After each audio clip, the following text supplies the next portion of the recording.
Well, on Sunday evenings we're going through Mark's Gospel, so please come with me to the reading which we had, and particularly Mark chapter 6 and verses 45 to 52. Now, as we're going through Mark's Gospel, things are hotting up. Mark is pressing this question upon us. Who is this Jesus who stills the storm with a word, who confronts and conquers a whole legion of demons, who even raises the dead? And who, as we saw last time, satisfies a hungry crowd of 5,000 men. Imagine it.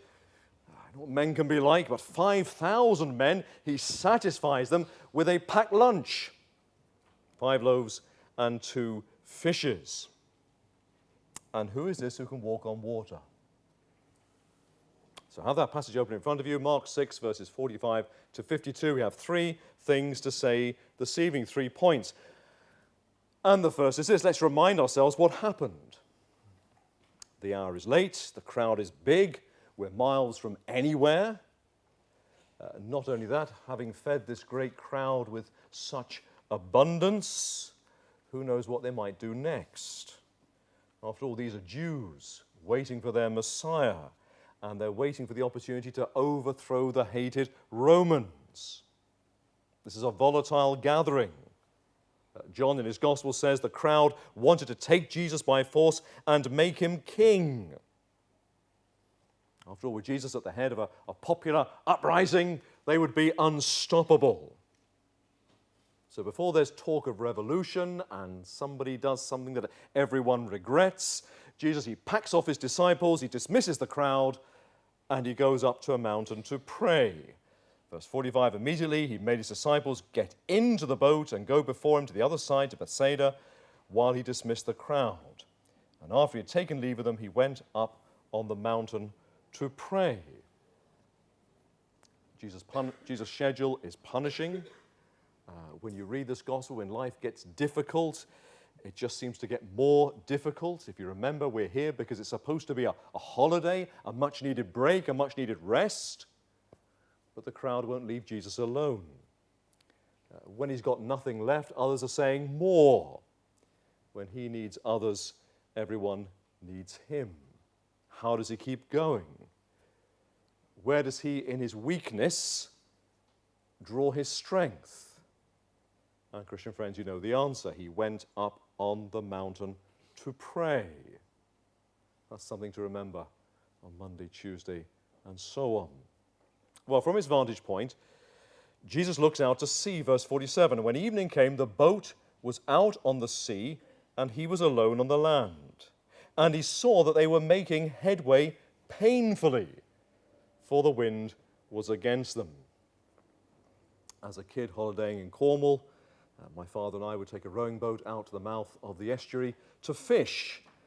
And on one occasion, the tide was running against us, and the wind was against us. It was so strong that after about an hour's rowing, the boat was still in the same place, making headway painfully. That about sort of sums it up, doesn't it? John tells us that they've been rowing half the night, and they only covered about 3 miles. So think of it. Can you see them? These men rowing.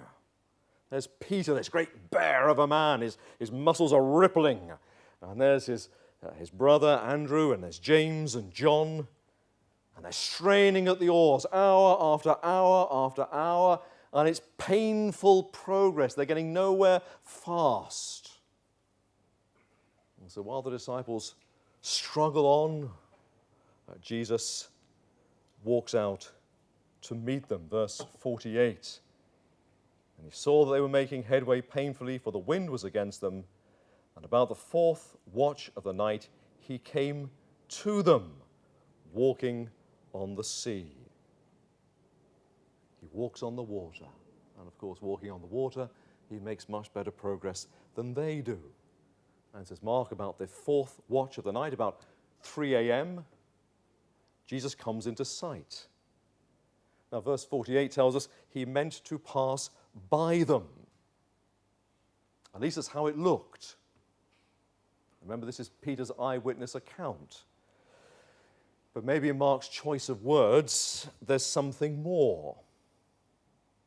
Verse 49, but when they saw him walking on the sea, they thought it was a ghost and cried out, for they all saw him and were terrified. Wouldn't you be? As we've been singing, as we've been thinking about the sea is a vulnerable place, isn't it? You can't run away. And the waves are high and the wind is strong. And you've been rowing half the night and you're exhausted. And it's dark. And you're in the middle of the sea. And that pale half-light, just before the dawn, somebody sees something. Maybe it was John. He says, "What's that?" And Peter says, "What's what?" John says, "That." And Peter says, "Oh, I can't see anything." He says, "No, look." And Thomas says, I can see it too. And now all the eyes are looking. And they're straining to see what John sees, what Thomas sees. And then there's that sort of hush. You know, when you're overtaking and you don't think you're going to make it, everyone in the car suddenly goes quiet, don't they? All the noise stops because people are afraid. Or maybe there's a hush. All this feels otherworldly. And as they look, out of the gloom comes a shape. It's the form of a man moving across the water. What could it be? An apparition? But you don't believe in ghosts. Yeah, but neither do you believe people can walk on the water. So faced with two impossibilities, they choose the most likely. It's a ghost! And the silence is broken by the spontaneous cry of 12 terrified men. But when they saw him walking on the sea, they thought it was a ghost and cried out. For they all saw him and were terrified. So what does Jesus do? He does what he always does and continues to do. He reassures his frightened children. Verse 50. But immediately he spoke to them and said, "Take heart, it is I.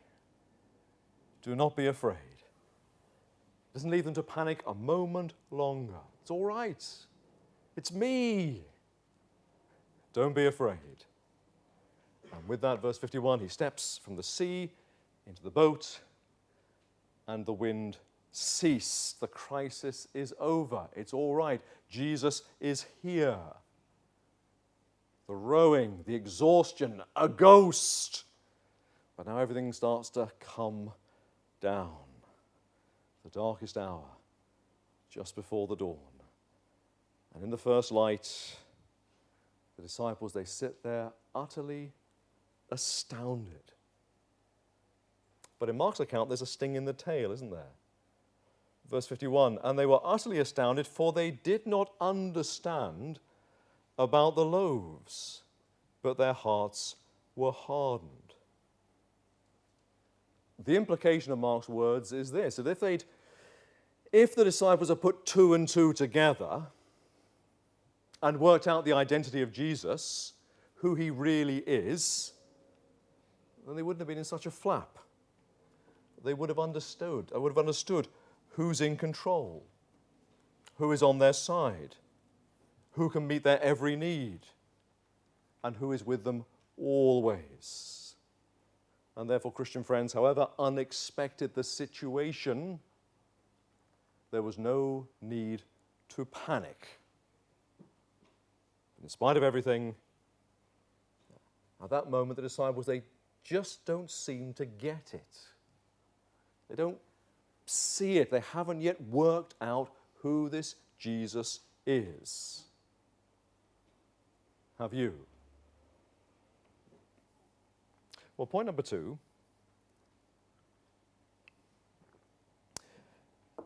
Miracles are impossible. Now, maybe you're listening to all this and you're thinking, well, this is all very fine. Yes, I'm very happy for you lot sitting here with open Bibles to take this sort of thing seriously. But I'm sorry to mention the elephant in the room. but people don't walk on water. It's impossible.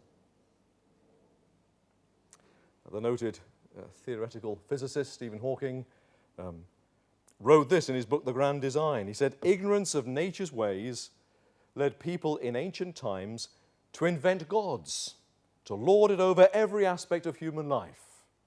But he goes on. "The idea arose that nature follows consistent principles that can be deciphered.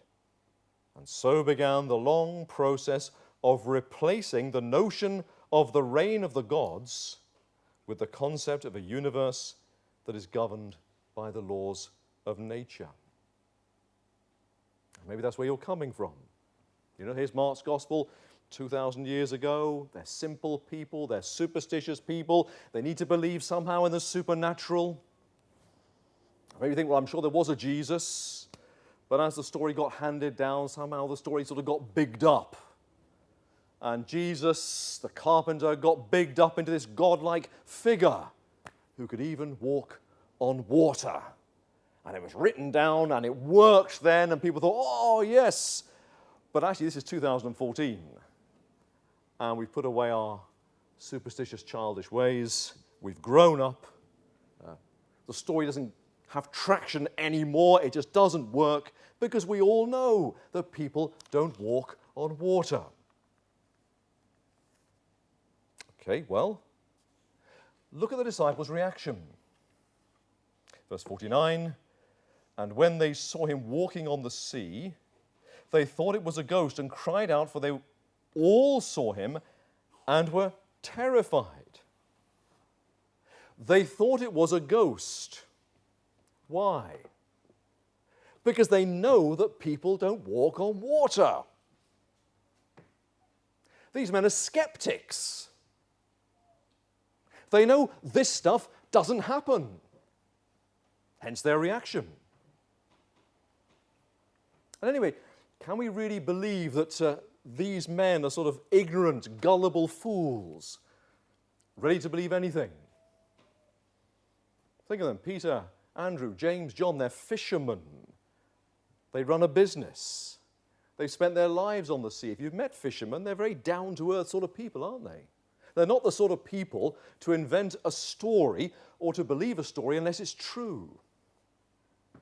And on that boat, there's Matthew. He's the tax collector. And he says to you, as a tax collector, you owe me 6 denarii. And you start to make your excuses. You say, oh, well, my mother was ill, and the dog's eaten all the receipts. Do you think Matthew will believe you? He's a professional skeptic, isn't he? He spent his life seeing through people. These aren't the sort of people just to be taken in. Well, maybe it was all just made up. Fine. If you want to tell a far-fetched story, first thing you have to do is make sure your witnesses are long dead. But Mark is writing barely 30 years after these events. So for us, it'd be like the mid-1980s. Well, you believe in Margaret Thatcher, don't you? You believe she was Prime Minister in the mid-80s? As Mark is writing this, so many of these people are still around, and they're there to say, look, Mark, you're just making that up. It wasn't like that. And if the story was made up, it would be dead in the water. Well, maybe Mark and the rest are just biased. Well, again, is that really likely? Think of the Holocaust, the murder of 6 million Jews. If a Jewish historian writes the history of the Holocaust, will he be biased? And the answer is no. Because if the history he writes is biased and he's caught out, then it undermines everything he's trying to say. And it's far too serious for that. And in the same way, if Mark is biased, if he's just exaggerating things, then he'll be caught out. And if he's caught out, it undermines everything that Mark is saying. You have to argue, as you look at this, that the one thing Mark is going to be, he's going to be scrupulously accurate. And anyway, when you look at the disciples' reaction, it tells you that this account is authentic. Look at verse 51. And they were utterly astounded, for they did not understand about the loaves, but their hearts were hardened. It says they didn't get it. They don't see who Jesus really is. But if you were making it up at that point, they'd all be turning around saying, oh, they'd all be worshipping, wouldn't they? Not saying, it hasn't dawned on them who this is. Well, maybe you're thinking, yes, okay, all right. But science, people don't walk on water, do they? It's impossible. Science. We observe the world around us, we establish the facts, we perform experiments, and because we're skeptical of our findings, we repeat those experiments, we test and we retest, we then subject our conclusions to peer review, and that's great. And if you're a scientist, you say, big tick, I'm right with that. But science will only carry you so far.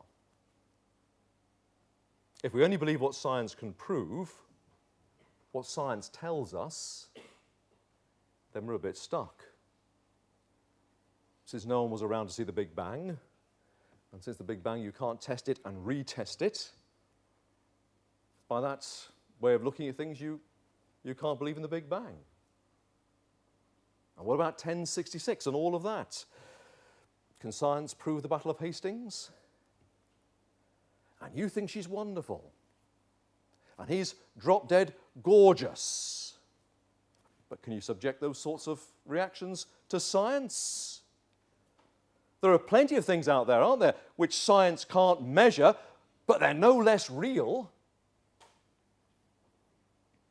Why are we saying all of this? Because maybe right at the beginning you thought walking on water, it doesn't happen, dearie me, what's going on here? And you've opted out. And you say, fine, that's for them, I'm really pleased they're here to all hear this sort of thing, but really, I'm taking one step to one side. This has nothing to do with me. But you see, my friend, you can't dodge this. The events of that night are speaking as much to you as to everyone else. Which brings us then to point number 3.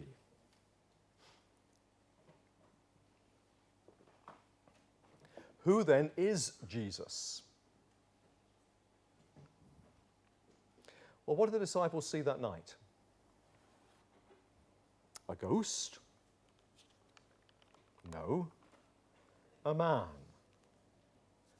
So Jesus is fully man. He's one of us. But then you and I can't walk on water. So he's not just a man, is he? Who then is this Jesus? There's a book in the Bible called Job. And in Job chapter 9, verse 8, Job asks a question. He says, who commands the sun, and it does not rise? Who seals up the stars? Who alone stretched out the heavens and trampled the waves of the sea? Job's asking a question. Who alone tramples the waves of the sea?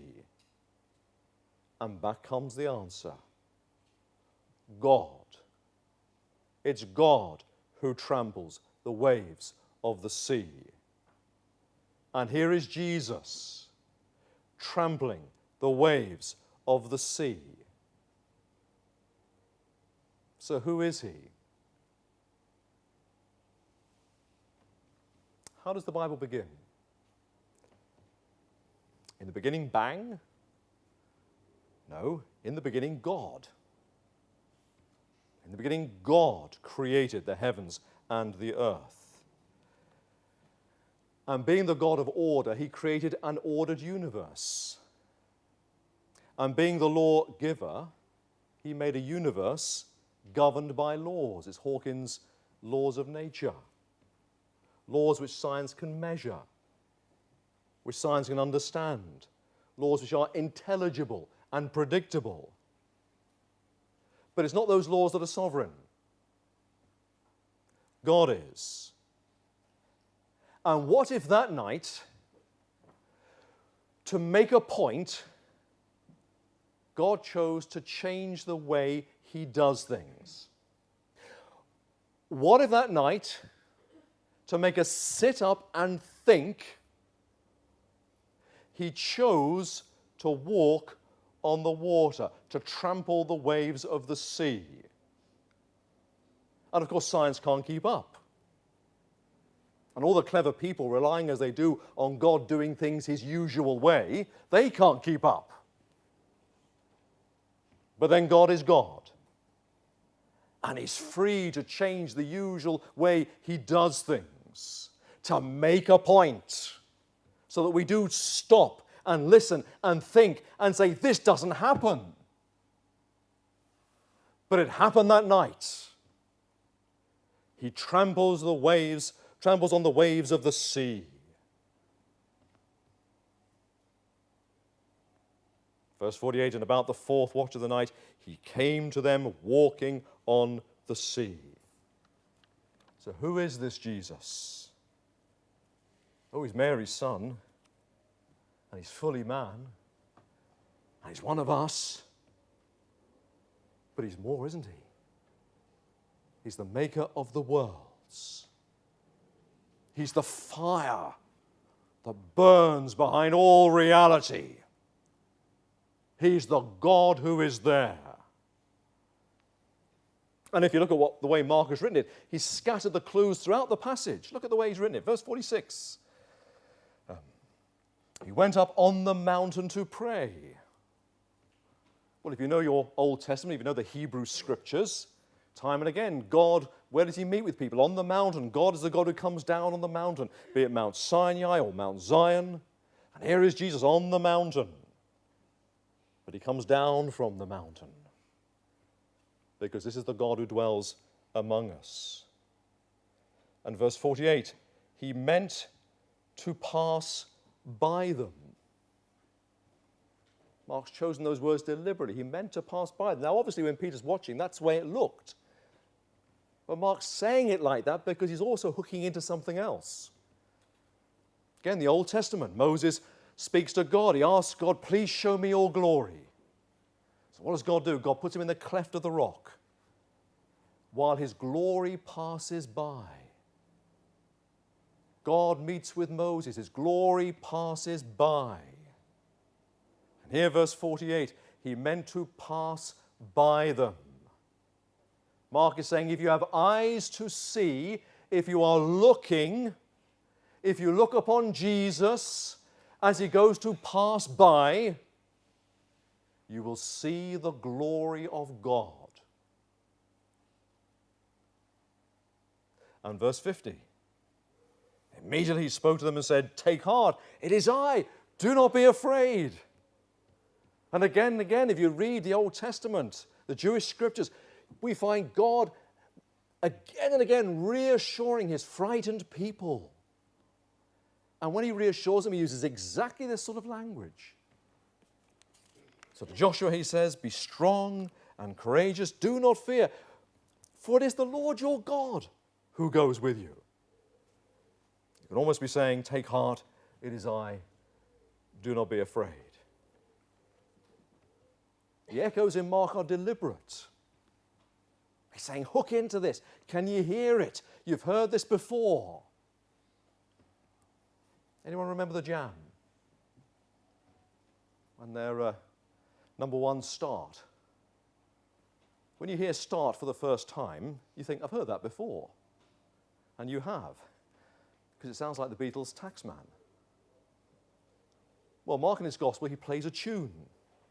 And though the blend is original, if you know your Bible, as you hear the tune being played, you think, I've heard that before. It's not quite the same, but I've heard it before. And you have.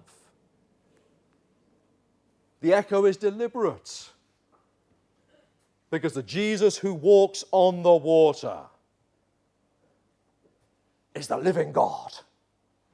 The very same who, says Isaiah, makes a way in the sea, a path in the mighty waters.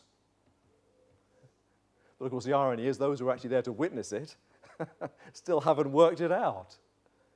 They've yet to get it. Their hearts are hard. They're not looking. They're not seeing. They don't get it. Do you? It's time to close. We quoted from Job, where Job describes the greatness of God. Listen to what he says. Speaking of God, he says, he is wise in heart and mighty in strength. I'm reading from chapter 9 of Job.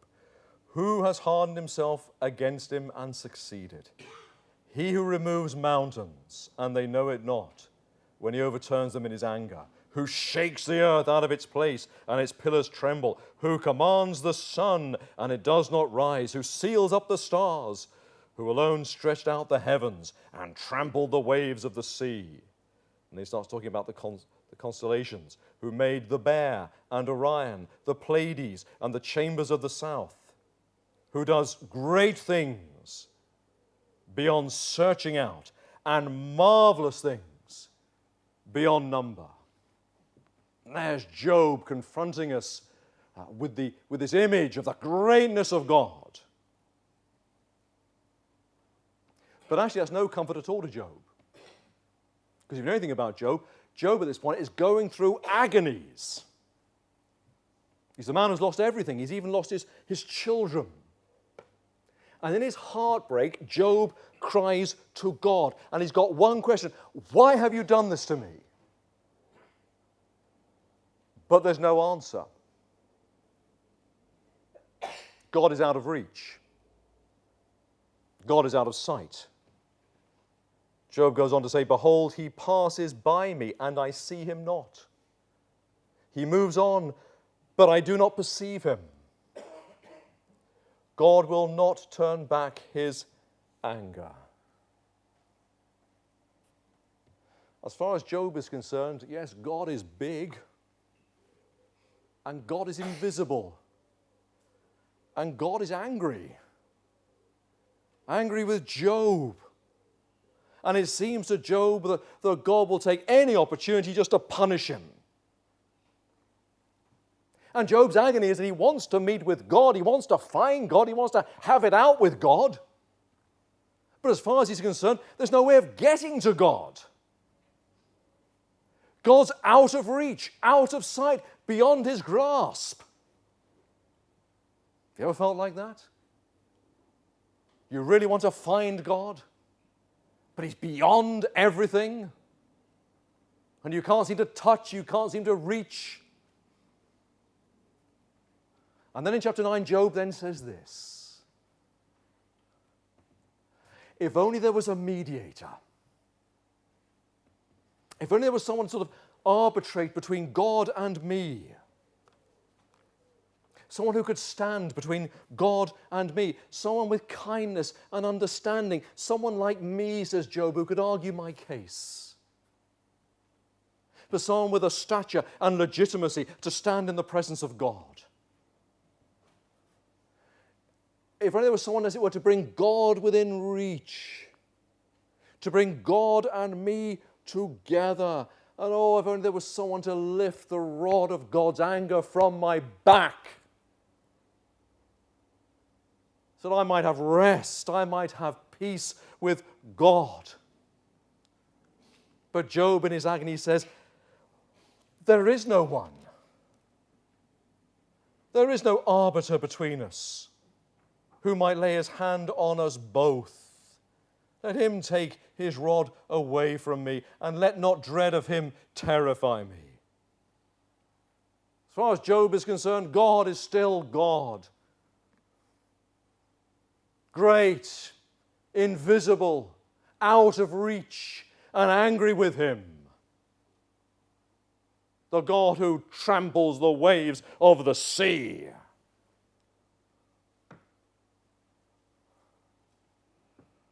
Maybe you're picking up the echo. Maybe you think, I'm hearing this tune. The blend is original, but this tune, I'm beginning to hear it. Because hundreds of years after Job, what do we read here? That mediator, whoever he is, if only there was someone, says Job, that mediator has come.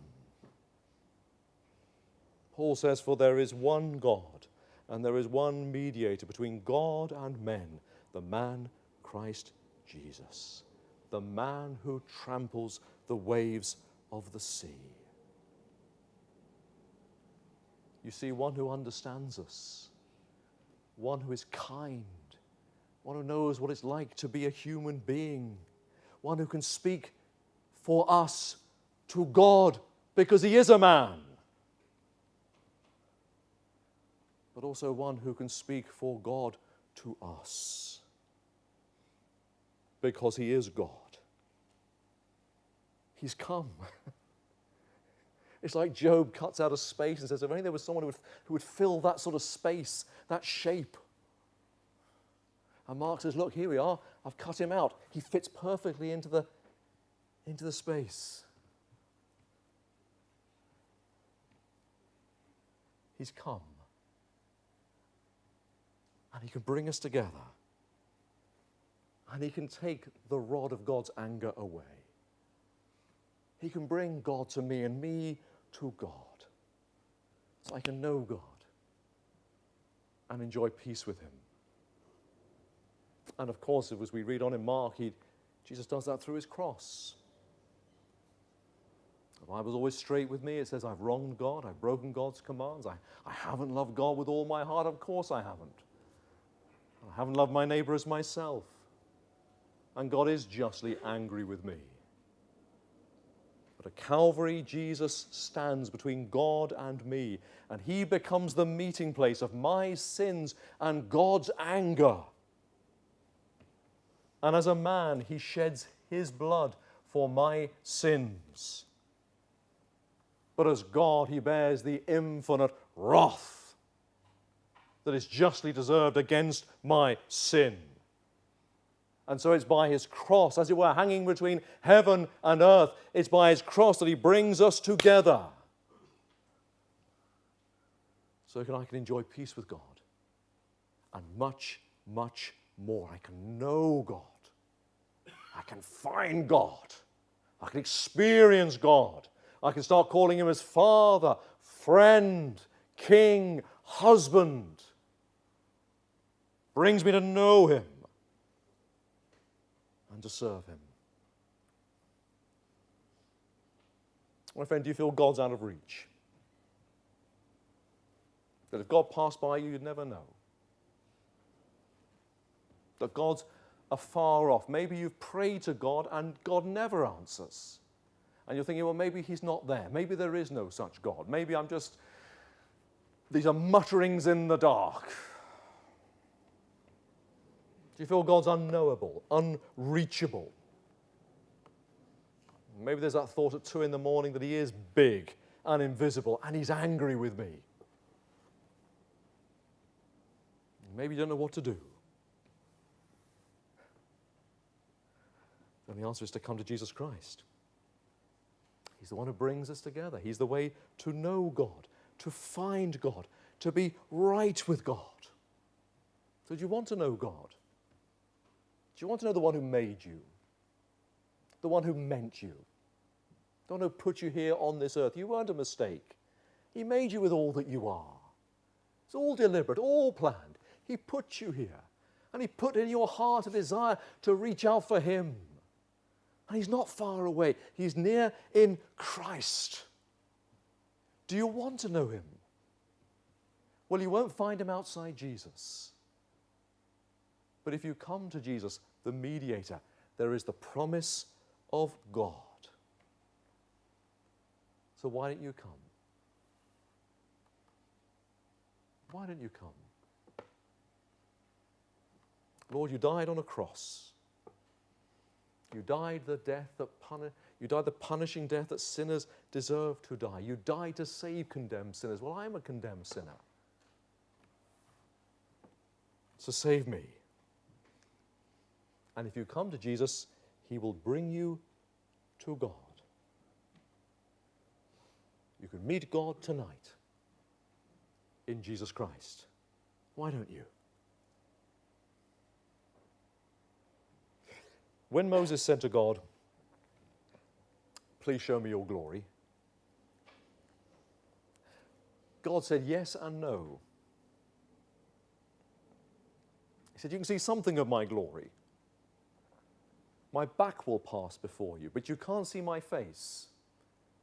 You can't see the full brightness of my glory." For he says, "No man shall see my face and live." God says there can be no real, full meeting between a holy God and rebel sinners. But here in Jesus Christ, God shows us his face. And to sinners who find God big and invisible and out of reach and terrifying, God shows a smiling face. And he says to all who have come to Jesus Christ this night, "Take heart. It is I. Do not be afraid." Let's sing a hymn.